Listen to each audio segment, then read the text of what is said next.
In a quiet This isn't your library, everything library exploded anymore, when Emily. Emily You Grant, hear me? the daughter of a fallen U.S. soldier, away from was me, slammed Cole. against a bookshelf by a tattooed bully raising his fist, while everyone around her just stood there filming. But in that split second, Rex, the German shepherd, shot up with a deep growl, and from the far end of the aisle, Jim Walker, U.S. veteran and the battle brother of Emily's late father, stepped into the light, his eyes locked onto the bully-like steel. In that moment, the entire library realized a storm was coming, Time to back and down, the bully Cole. had just picked the wrong man to mess with. The late afternoon sun filtered softly through the tall glass windows of the Oregon State Public Library, casting warm amber streaks across the polished floors and long wooden tables. Outside, early autumn air carried a hint of cold, the kind that sharpened the wind and brought the smell of pine needles drifting down from the nearby forested hills. Inside, however, the library was a sanctuary of muted sounds, pages turning, pens scribbling, and the occasional distant cough. As Jim Walker stepped through the entrance, he breathed in the faint scent of old books, floor polish, and quiet, a combination that always made his shoulders loosen just a little. At 52, with silver forming at his temples and deep-set lines carved by years of conflict, Jim walked with the steady, grounded motions of someone who had survived far too much chaos and now cherished every pocket of silence he could find. Rex walked beside him in perfect sync, the 5-year-old German shepherd's paws landing softly on the tile floor. Rex was a striking dog, thick sable and black coat, powerful build, and intelligent amber eyes that took in every movement around them. He wore a dark green service vest with a small American flag patch stitched to the side. Anyone looking closely could recognize the disciplined posture, the controlled breathing, the precise way he stayed aligned with Jim's leg. It was the posture of a trained protector. Many patrons offered warm smiles when they saw Rex, but the dog barely acknowledged them. His duty, always, was Jim. Jim made his way to his usual table beneath one of the high-arched windows. He preferred that spot for its soft sunlight and its view of the trees swaying gently outside. Rex lay down at his feet, curling into a protective shape while keeping his head up and alert. Jim placed a worn paperback on the table, its cover faded, its pages marked with decades of rereading. He adjusted his reading glasses, letting the warm light settle on his face. Around him, the library hummed quietly, a soft, steady heartbeat of academic life. Students whispered over homework. A librarian sorted books on a rolling cart, the wheels squeaking faintly across the tiled floor. It was peaceful in a way Jim rarely found elsewhere. This library had become his refuge over the years. He could never fully escape the echoes of the past, whispered commands, sudden blasts, the metallic tang of adrenaline. But within these walls he felt those memories soften, losing their edges. The silence wasn't the tense silence of a battlefield. It was safe, intentional, full of life rather than danger. Rex understood this too. Whenever they entered, the dog's body relaxed in a way it never did in crowded streets or noisy cafes. To Jim, peace was a fragile thing, easily broken, but here it felt almost reachable. Still, even here, the past followed him. As he opened his book, Jim found his thoughts drifting, pulled toward memories he never asked for but carried. Always. Michael Grant, his closest friend in the service. A tall man with sharp cheekbones, a confident grin, and steady hands that never shook, even under fire. They had survived dozens of missions together until one day they couldn't. Jim saw it clearly even now, the sudden explosion, the dust and ringing, Michael grabbing him, shoving him aside with a strength that came from instinct and brotherhood. Jim lived because Michael didn't. 14 years later, the wound had scabbed over, but it never truly healed. He carried that guilt quietly, tucked beneath layers of routine and discipline. Every breath he took felt like a gift Michael had paid for. It shaped the man Jim became, quieter, more patient, more protective. It was why he visited Michael's family every holiday, why he repaired their porch steps in the rain, why he drove across town to shovel snow from their driveway every winter. It was why he never forgot Michael's daughter. Emily Grant had been only 7 when her father died, a small girl with tangled dark hair and big, solemn eyes. Jim remembered the first time she clung to her mother's coat at the funeral, too confused to cry, too young to understand why everyone whispered her father's name with such sadness. Now she was 21, a slender college student with fair skin, soft features, and long brown hair usually tied low behind her back. She studied social sciences and carried herself with quiet determination. Her voice was gentle, her manner polite, her resilience subtle but present. Jim often saw traces of Michael in the way she tilted her head when she listened, or the thoughtful crease at her brow when she read. Emily was a frequent visitor to the library. She usually claimed a corner seat near the psychology section, a small wooden table often littered with her notebooks, highlighters, and sticky notes. She studied diligently, sometimes sketching in the margins when her mind needed a break. The librarians knew her well and often reserved the outlet near her usual spot when the library grew busy. She greeted Jim and Rex with a warm smile whenever their paths crossed, but rarely lingered, always careful not to intrude on his peace. She wasn't his daughter, yet in many ways, Jim felt responsible for her, as though she were. This afternoon, however, Emily had not yet arrived. Jim checked the clock, 4:15. She usually came around this time after her last class. Rex lifted his head, sniffing the air, as if expecting her familiar scent. Jim gave the dog a small nod. "She's probably running late," he murmured. Outside, clouds thickened over the city, darkening the golden light that streamed into the building. Leaves scratched against the windows as a cool wind picked up. Inside, though, everything remained calm. Jim returned to his book, letting the printed words pull him away from the weightier corners of his mind.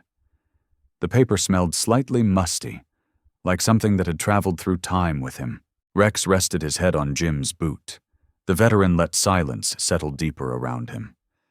These stolen, peaceful afternoons were rare treasures, moments when the world felt manageable, when nothing demanded his strength or his memories. He hoped today would remain one of those rare days. But somewhere deep down, beneath the comfort of the library's quiet, Jim felt a small, instinctive tension, almost like Rex did before a storm. He didn't know why. He only knew that peace, in his life, was often the calm before something else. Emily Grant stepped into the Oregon State Public Library with the quiet composure of someone who had learned to carry grief without letting it spill over. At 21, she was slender with soft features, long brown hair tied into a loose, low ponytail, and a natural calmness in her almond-shaped eyes that made her look thoughtful rather than timid. Her skin was fair, almost pale under the warm yellow lights of the library. She hugged a laptop and a pile of textbooks tightly to her chest as she walked through the lobby, brushing a strand of hair behind her ear. The evening air still clung to her sweater, beige wool, worn around the sleeves, not from poverty, but from constant use.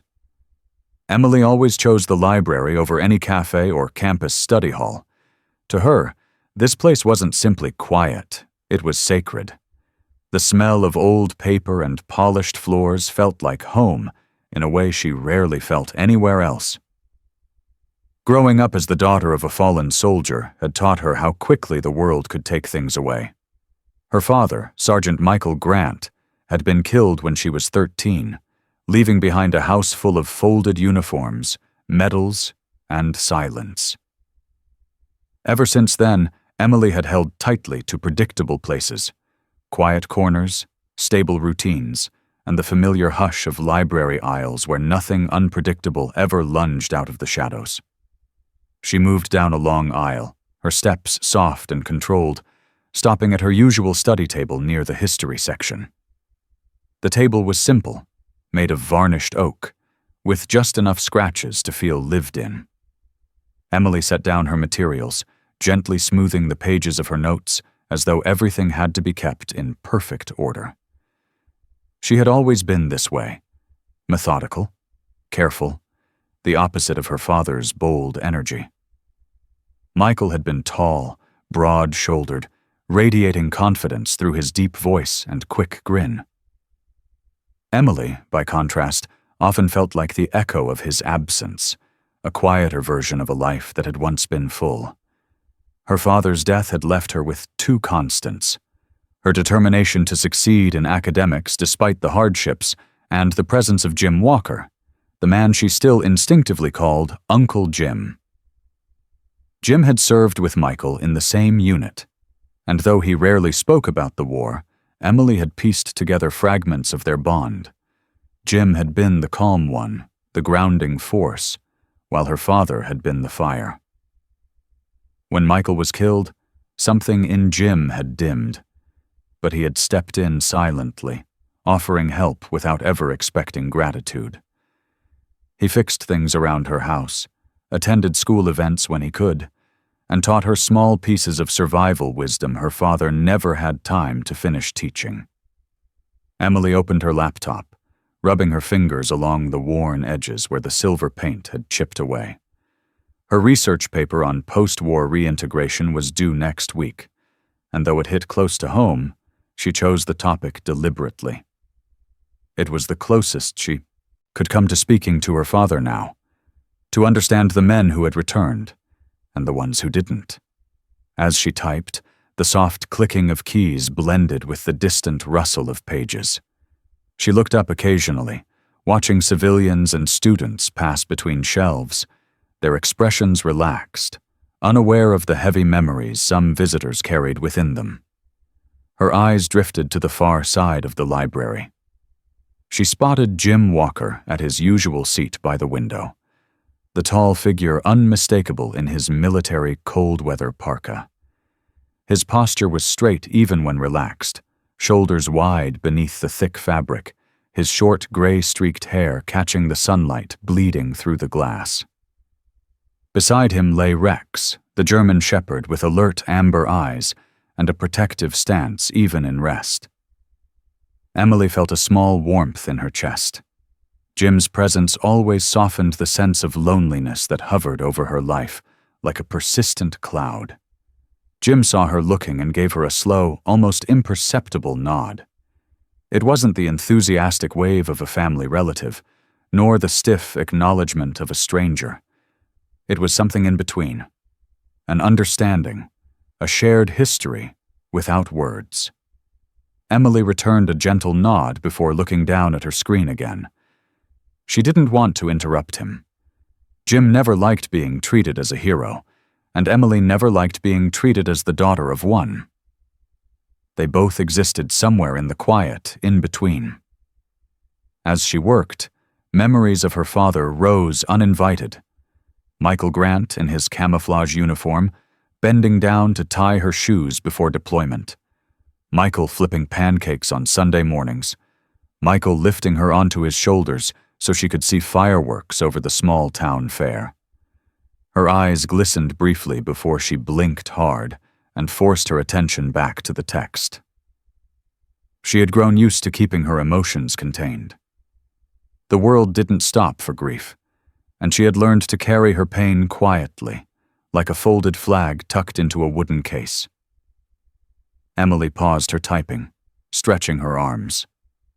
A few students walked by, whispering softly, heads buried in their phones. She envied their simple concerns, grades, parties, relationships, things she rarely felt comfortable engaging in.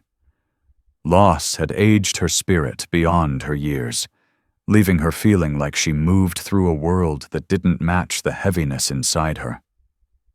She sighed gently, tucking a strand of hair behind her ear. A sudden burst of laughter echoed from a distant aisle. Not joyful laughter, but mocking, sharp enough to break the tranquility. Emily stiffened slightly, looking over her shoulder. She recognized the sound.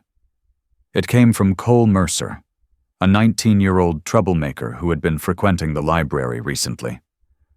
Cole was heavy-set with a biker-style denim jacket, messy undercut hair, and forearms painted with faded tattoos that hinted at a rough family background. His reputation preceded him: impulsive, confrontational, constantly asserting dominance to mask his insecurities.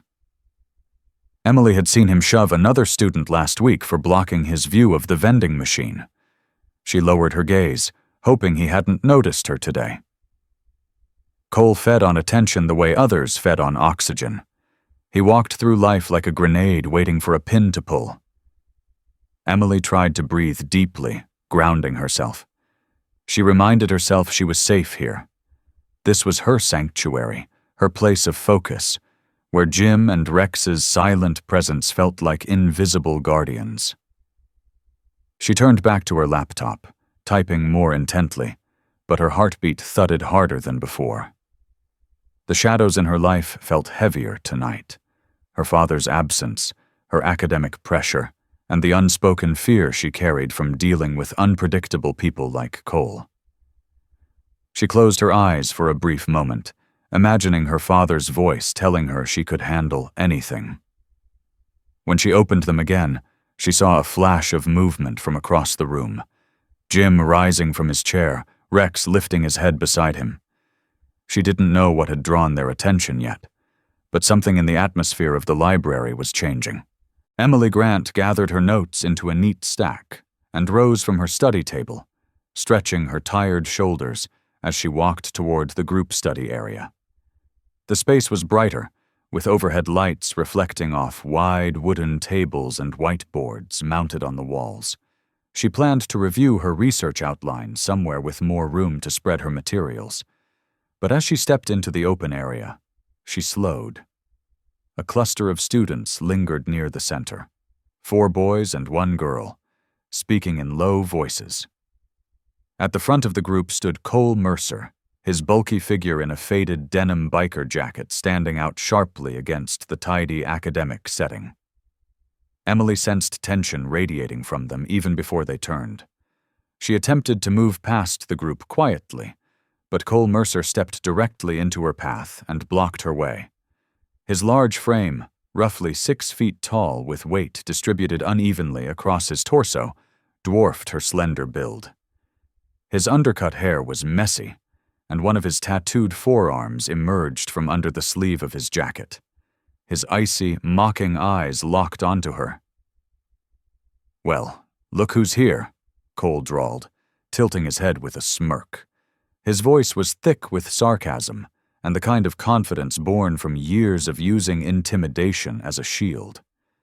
He tapped a heavy boot on the floor, making Emily's heartbeat quicken. 2 boys flanked him. One was thin, tall, and sharp-faced with acne scars scattered across his cheeks and a nervous twitch in his jaw. The other was shorter, but thick-armed, his blonde hair cut into a sloppy fade. A girl with dark purple lipstick stood behind them, pretending to check her phone, but lifting her gaze every few seconds, eager for entertainment.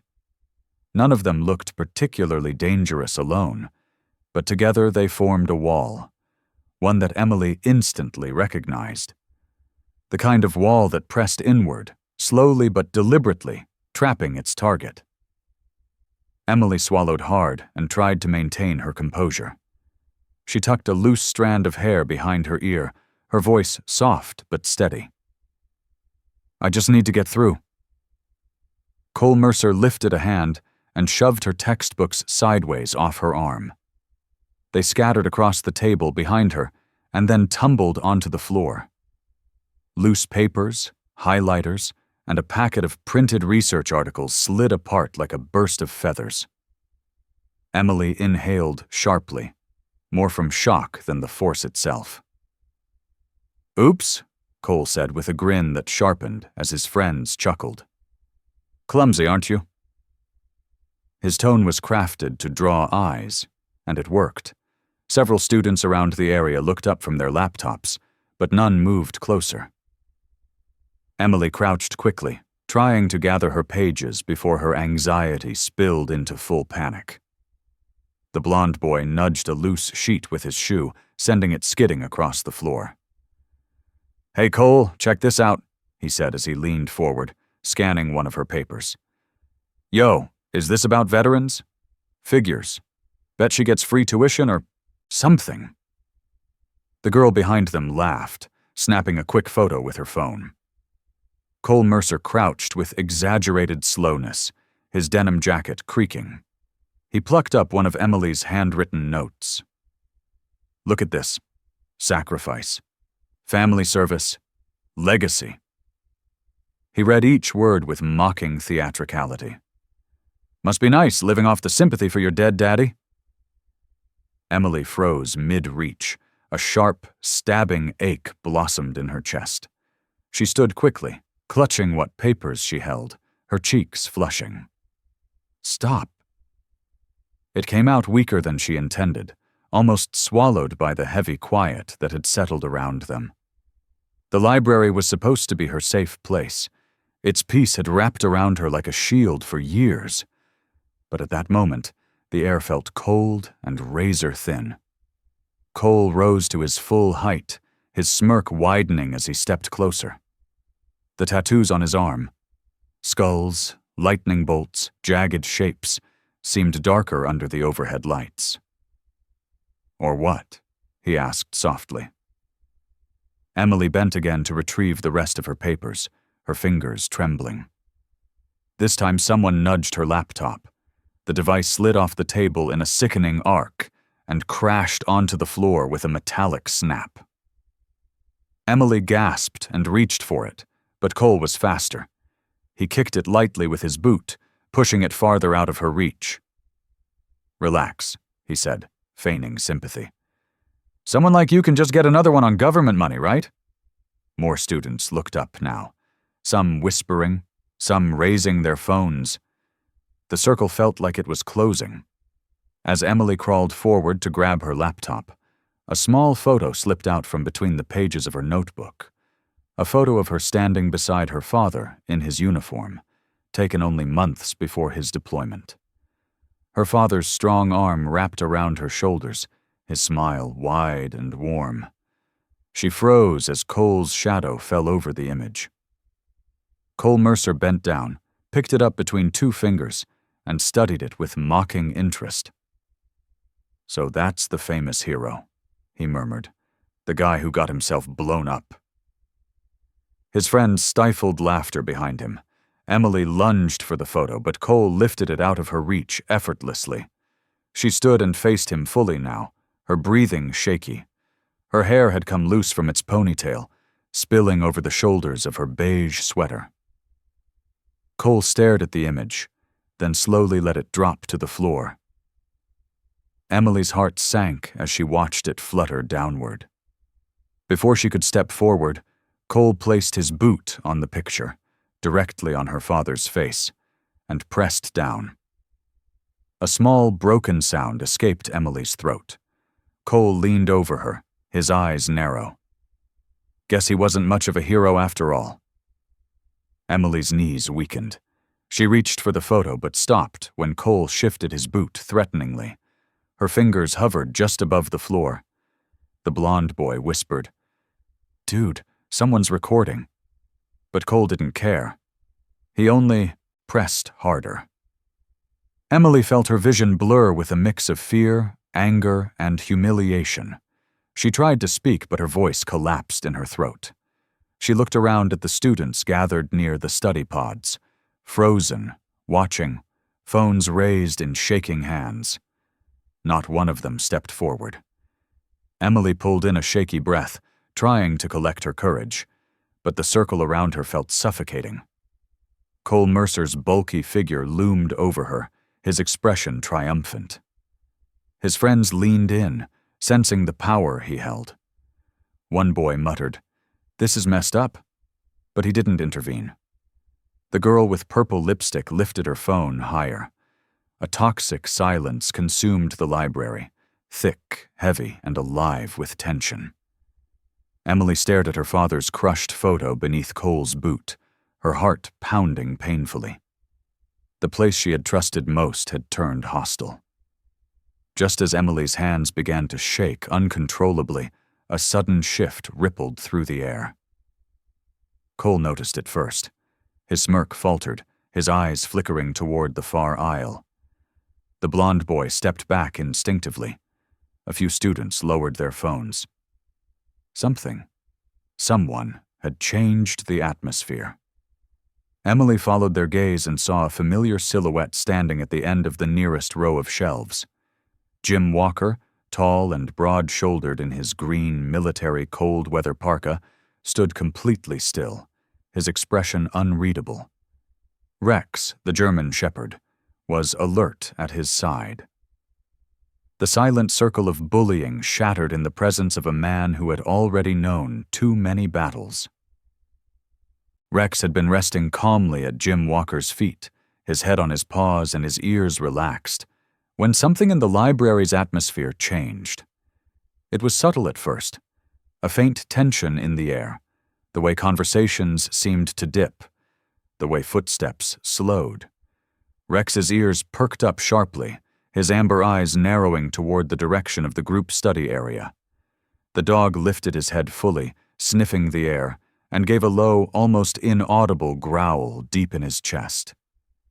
Jim, who had learned to read Rex better than he read most people, immediately paused mid-sentence in his book and looked down at his companion. "What is it, boy?" he whispered. Rex didn't answer. He simply rose to his feet, muscles tightening with focus. Jim closed the book slowly, his eyes shifting toward the direction Rex was staring. Years of military service had sharpened his instincts far beyond normal intuition. He understood Rex's signals. This wasn't curiosity, and it definitely wasn't excitement. It was alertness, the same type of alertness Rex used in crowded streets when danger simmered just beneath the noise. The library, normally a place of soft security, now felt off. Jim noticed that the air had turned still, the way silence sometimes settled in a battlefield right before something went terribly wrong. He pushed back his chair, stood tall, and adjusted the collar of his military cold-weather parka as he prepared to move. Rex stepped ahead first, walking with slow, silent precision, his paws making barely a sound on the polished floor. Jim followed a few feet behind, scanning the shelves as he passed them. He moved with calm confidence, not with fear. Jim Walker did not fear much anymore, but he respected threats when they came. As they approached the end of the aisle, Jim saw several students moving strangely. Some shifted nervously. Others held their phones up uncertainly. The closer he got, the more the air felt wrong. His jaw tightened. He had felt this exact type of silence before, in villages overseas, in narrow alleyways, in ambush zones. It was the silence of people frozen, unsure whether to intervene or flee. Rex stopped abruptly near the corner leading into the group study area. His tail stiffened, ears pointed forward, head lowered slightly in a defensive posture. A more distinct growl rumbled from his chest, just loud enough to alarm a nearby student who glanced down fearfully at the dog. Jim kept moving forward, his boots striking the floor with slow, steady steps. He rounded the corner and finally saw the scene that Rex had sensed before him. Emily Grant pressed against a tall bookshelf, her beige sweater rumpled, her long brown hair falling loose around her pale face. Her breathing was fast, trembling. Cole Mercer had one hand gripping the collar of her sweater, pulling her upward, pinning her between his arm and the wooden structure behind her. The photograph of Emily and her father, Michael Grant, lay crumpled on the floor behind Cole Mercer's boot. The image was scratched and slightly torn, a painful contrast to the memory it represented. Emily's laptop lay several feet away, one corner bent inward from impact. Papers littered the ground like debris after a storm. Cole Mercer's face was twisted into a sneer, his heavy-set frame leaning forward as he spat out another insult. His undercut hairstyle looked more chaotic under the fluorescent lighting, and the tattoos on his forearm, skulls and crude shapes, seemed to pulse with aggression. His friends circled around, eyes darting between their phones and the violence unfolding in front of them. Jim Walker did not shout. He did not rush. Instead, he stepped into the circle with controlled, measured movements that demanded attention without force. The worn fabric of his military parka shifted softly with each step. His face was calm, but beneath that calm was a weight that only men who had survived war carried. Rex walked one step ahead of him, the dog's chest low, ears high, a soft growl vibrating through the air. The students nearest the pair instinctively backed away, pulling their chairs and bags aside without thinking. Fear wasn't what moved them. Instinct was. Something about the presence of a trained military dog and a hardened veteran communicating silently radiated authority. Cole Mercer was mid-sentence when he finally sensed the shift behind him. He turned his head just enough to see Rex first. Amber eyes locked onto him, body tensed, teeth barely visible beneath dark lips. The sight made Cole's smirk falter for the first time. Then he saw Jim. The older man stood with his shoulders squared, his gray-streaked hair catching a sharp strip of overhead light, his eyes fixed on the situation with chilling clarity. Jim's expression wasn't angry, but it was something much worse for a bully. There was disappointment, steady judgment, and the hint of a man who had faced far more dangerous people than a 19-year-old wearing a biker jacket. Emily's eyes widened when she saw Jim, and a small, shaky breath escaped her lips. She clutched the edge of the bookshelf, her fingers trembling. Relief and humiliation mixed in her expression. She looked down at the ruined photo of her father, then back up at Cole's tightening hand. Jim's gaze dropped to the photograph, then to Emily's strained posture, and finally to Cole's grip. His jaw tightened by an almost imperceptible degree. He didn't raise his voice. "Let her go," he said, his tone calm. Deadly calm. It was the kind of tone that could freeze the air itself. Cole stiffened but didn't immediately release Emily. He hesitated, his ego wrestling with a fear he didn't want to show. His friends shrank back, suddenly unsure, their earlier bravado leaking away like air from a punctured tire. The girl with purple lipstick lowered her phone and whispered something urgent, but Cole ignored her. He didn't want to lose face in front of his friends or his audience. "Back off, old man," Cole muttered, though his voice wasn't as steady as before.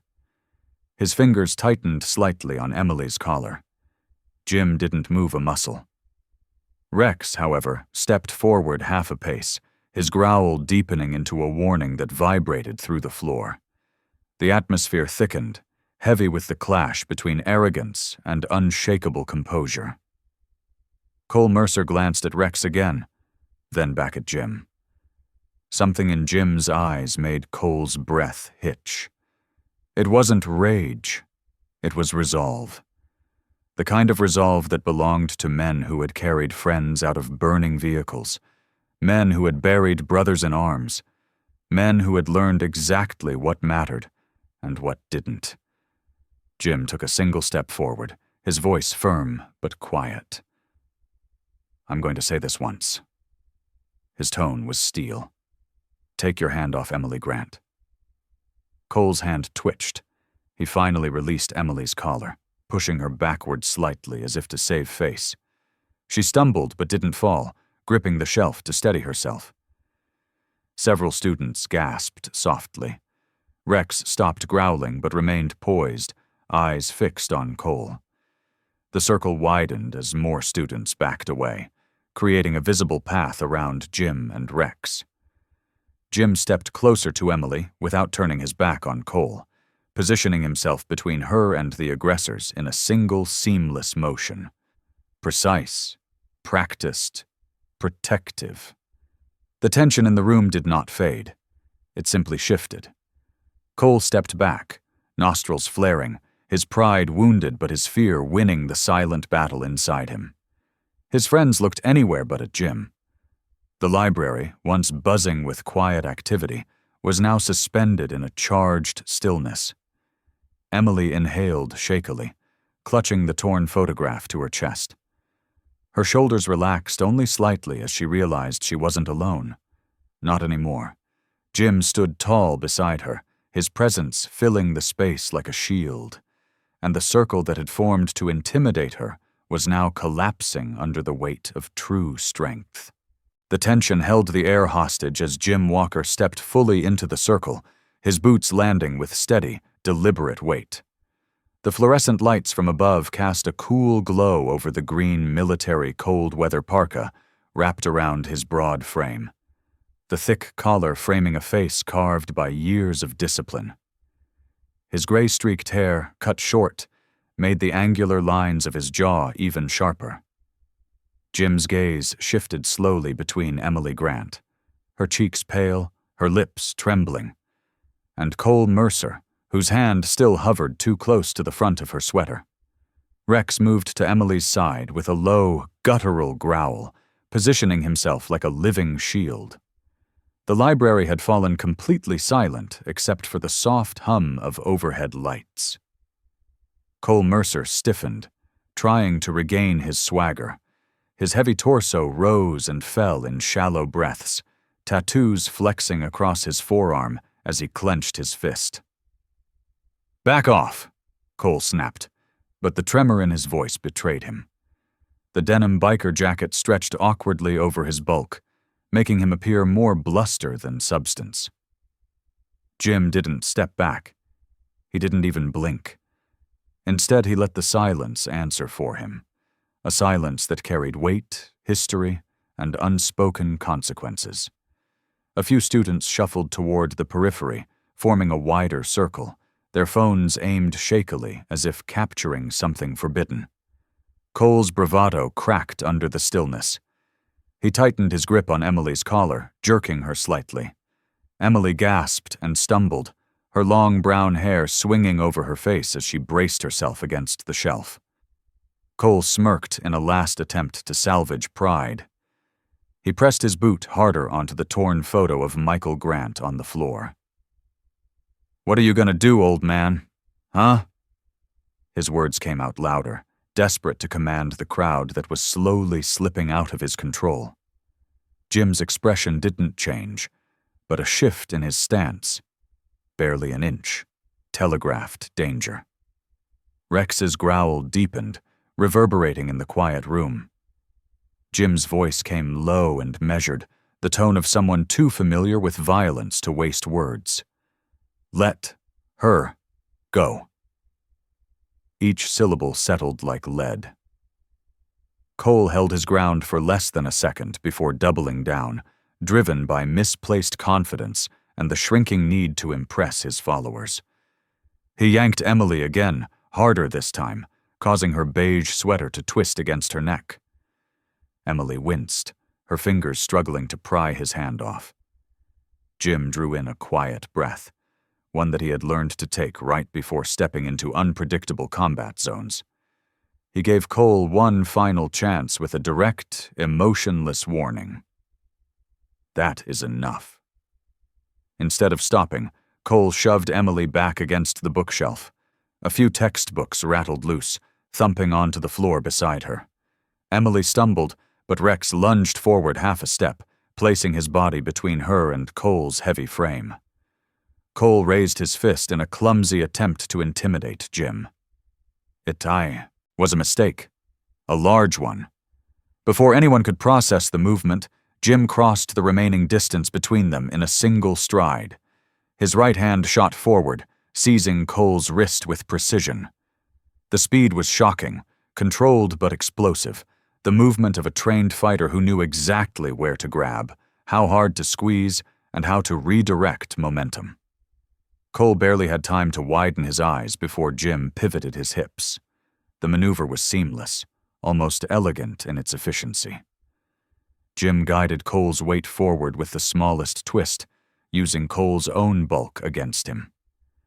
Cole's boots lifted off the floor as his body tilted sideways. The biker jacket flared awkwardly as gravity took hold. With a low thud, Cole's back hit the polished library floor, his breath exploding from his chest in a harsh grunt. Shock rippled through the crowd. Someone dropped their phone. Another student stifled a gasp behind trembling fingers. Jim remained standing, centered, solid. In one fluid transition, Jim kept hold of Cole's wrist and swung his knee down to secure the teenager's arm. He guided Cole's forearm into a control lock, not painful enough to break, but tight enough to remove all leverage. Cole squirmed beneath him, his messy undercut hair falling over his forehead as he tried to twist free. "Stop moving," Jim said evenly. "You'll only make it worse." It wasn't a threat. It was a statement of simple mechanical truth.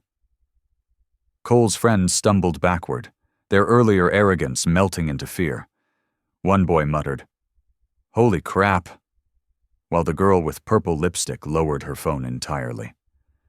Emily clutched Rex's fur for stability, her chest rising and falling in uneven breaths.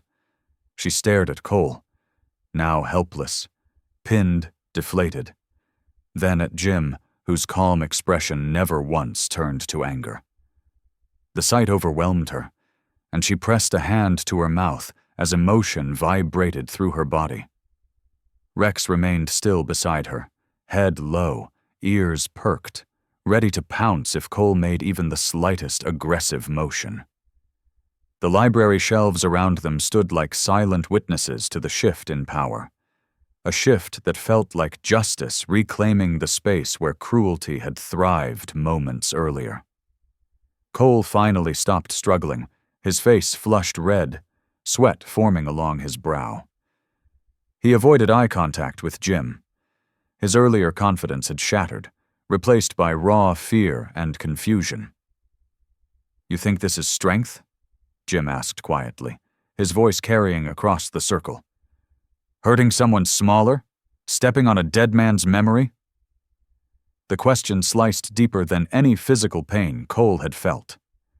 The crowd grew even quieter. Cole's chest rose in quick, shallow bursts as he processed the humiliation. Emily hugged the torn photo to her chest, tears brimming in her eyes. Not from weakness, but from the sudden relief of being seen and protected when she had felt so alone. Jim released Cole's wrist only after Cole's arm fully relaxed. He stood slowly, pushing himself upright with the steady grace of someone who had trained his body to always move with intention.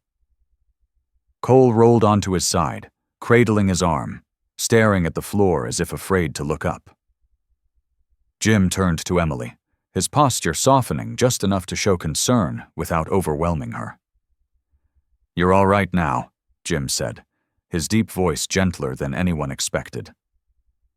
Rex nudged Emily's leg, checking on her with loyal eyes. The library patrons, once frozen spectators, now lowered their phones in shame.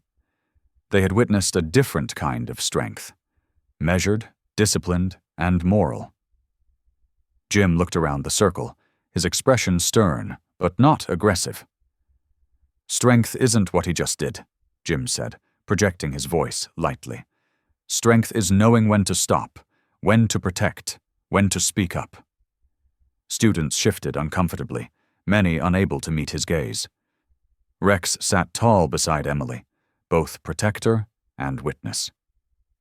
Jim returned his attention to Cole, who still crouched on the floor, breathing hard. "You made your choice," Jim said.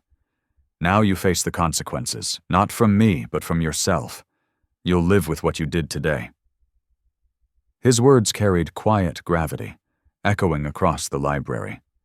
The moment hung heavy in the air, solid and unforgettable. Cole didn't reply. His friends didn't either. Emily held her father's photo against her chest, her lips trembling but her spine straightening. Something had shifted inside her. A reminder of the strength she inherited from Michael Grant and from the people who still protected her. Jim stepped back, allowing Rex to move closer to Emily as the circle slowly broke apart.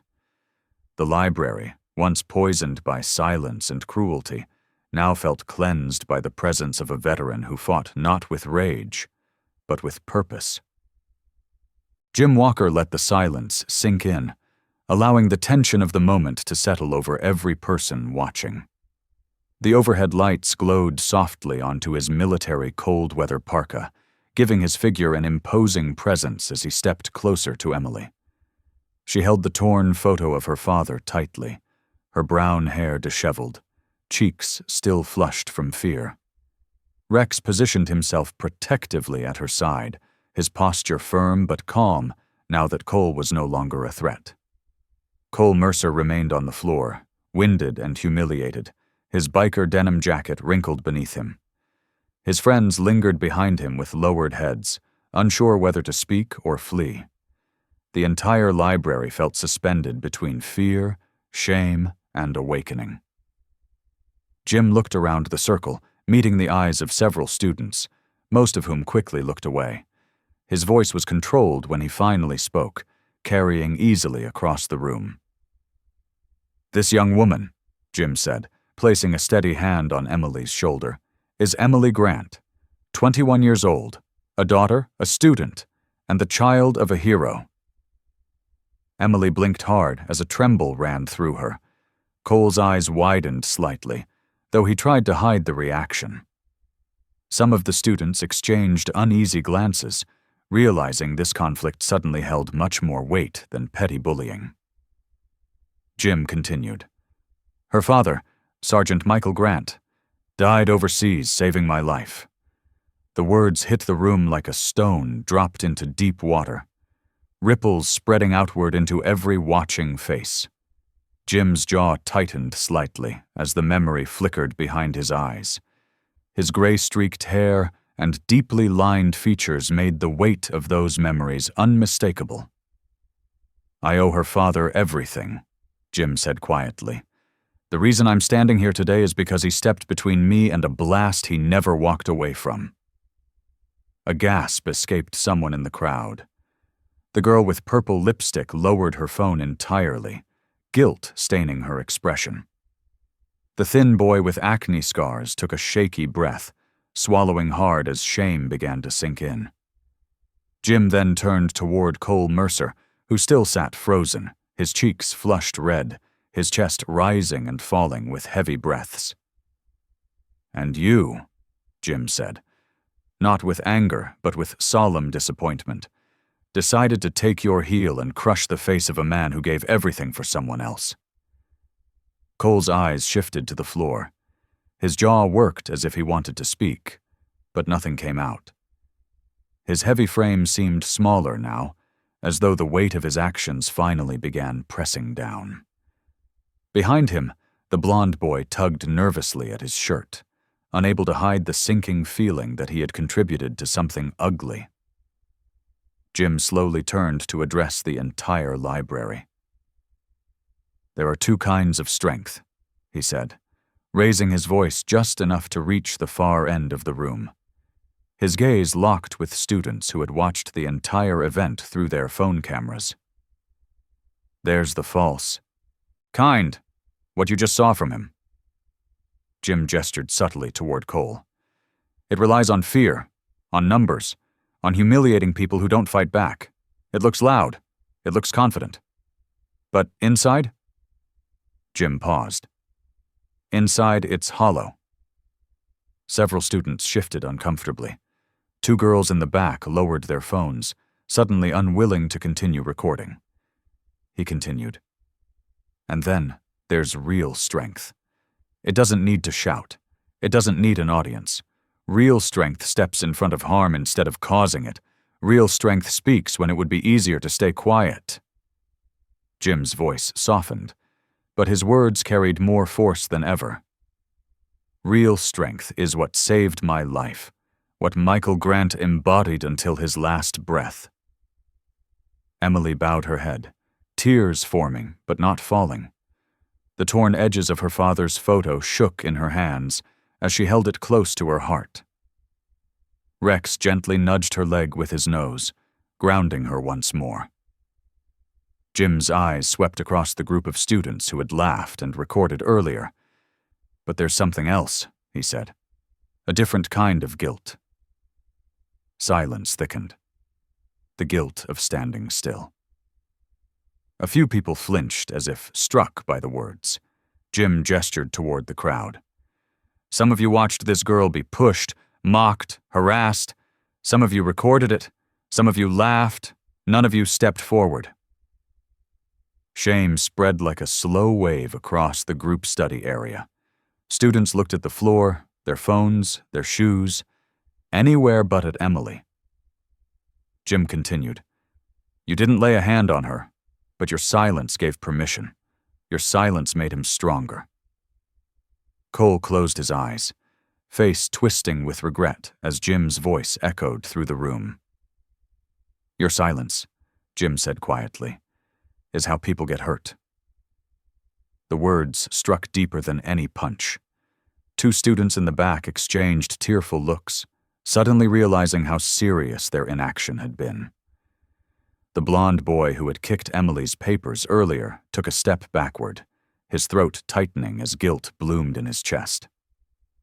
At that moment, the library manager, a woman in her late 40s with short black hair and glasses, hurried into the circle after hearing the noise. She wore a navy cardigan and a staff badge clipped neatly to her collar. Her expression was shocked, then horrified as she took in the scene. Cole on the floor, Emily clutching a destroyed photo, Jim standing tall like a stern guardian, Rex poised and alert. "What on earth is happening here?" she demanded, her voice shaking slightly. Jim turned to her calmly. "A lesson," he said.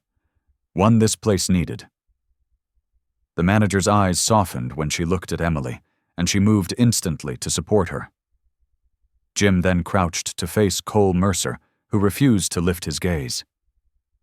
Jim's voice dropped low but held no malice. "You can be better than this," he said.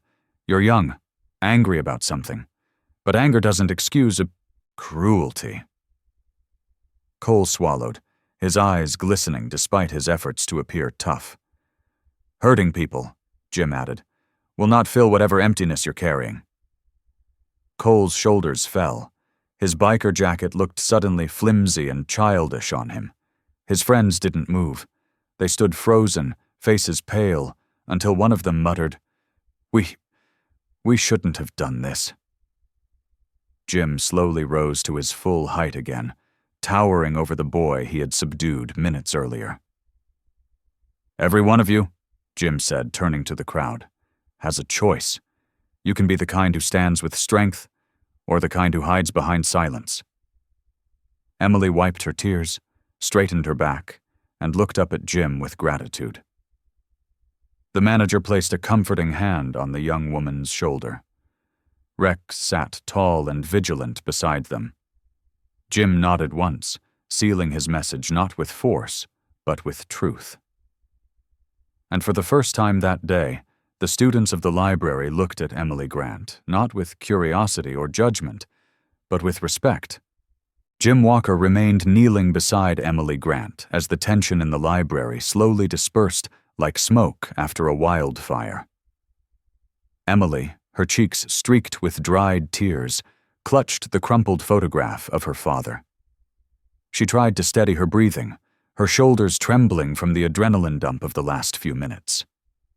Jim placed one steady hand on her upper arm, the gesture both gentle and grounding. His weathered face, carved by decades of conflict and quiet suffering, softened as he helped her rise to her feet. Around them, students stood in stunned silence, unsure whether to apologize or disappear into the background. Rex lingered at Emily's side, tail low, amber eyes alert, as if still safeguarding her from an unseen threat. As Emily stood upright, shaken but no longer collapsing, Jim adjusted the collar of his military cold-weather parka and leaned slightly closer to her. He spoke in a voice calm enough to still a storm, telling her that Sergeant Michael Grant, her father, his fallen brother, would have been proud of the strength she showed in enduring. Emily looked up at Jim's lined face, seeing not just a veteran, but a man carrying a promise carved into bone. Her voice quivered as she whispered her father's name, feeling a small measure of warmth returning to her chest. Jim tightened his grip on her shoulder, reassuring her with a quiet, "You're not alone, kiddo." And for the first time that day, Emily's breathing began to slow. Around them, the ripple effect of Jim's intervention continued to spread across the room. A few students lowered their phones completely, regret replacing the earlier thrill of watching a confrontation unfold. One boy, a lanky 20-year-old with sandy hair and glasses, stepped forward with a hesitant apology to Emily before retreating again. A girl with curly red hair and freckles wiped her eyes, ashamed to have been part of the silent crowd. Their faces were young, uncertain, and newly aware of the moral line they had crossed without meaning to. Jim noticed their shifting expressions but said nothing yet. The lesson needed to settle on its own. Emily wiped her cheeks, the tremor in her hands slowly fading as she looked again at the picture of her father. The image, Michael Grant in uniform, standing tall with a grin full of confidence, seemed different now. It felt less like a relic of a life she had lost, and more like a torch passed down to her.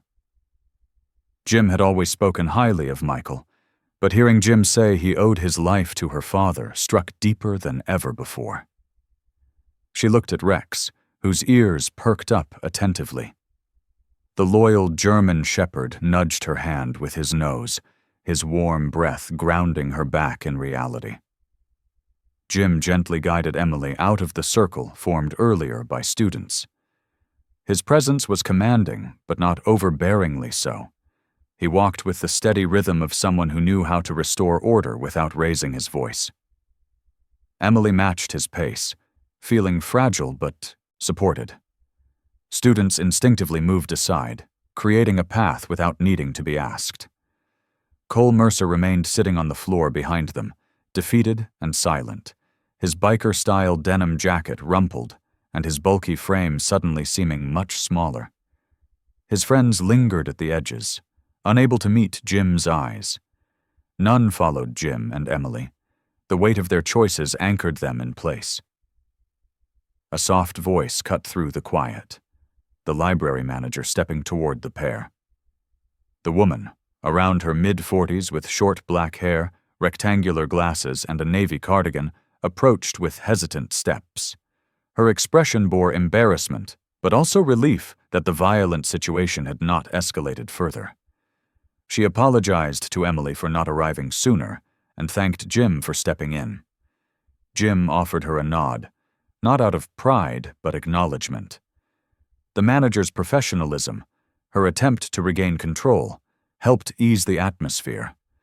Still, she could not hide the shame in her eyes at having arrived too late. Jim reassured her softly that what mattered now was what everyone chose to do next.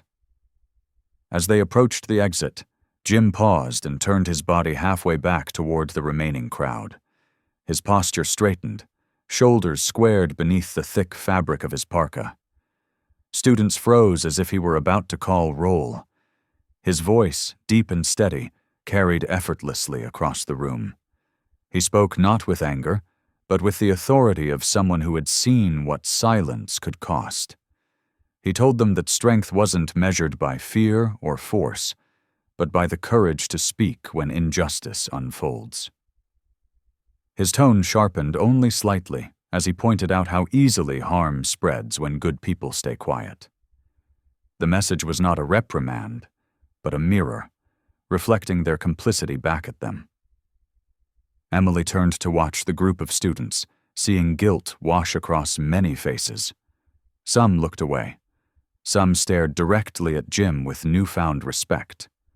One girl with dark skin and braided hair hugged her textbooks tightly, her face red from shame. Another student, a tall boy with a sports jacket and short-cropped hair, clenched his jaw in regret. Jim told them that next time, even one small voice saying, "Enough," could break the cycle before someone got hurt.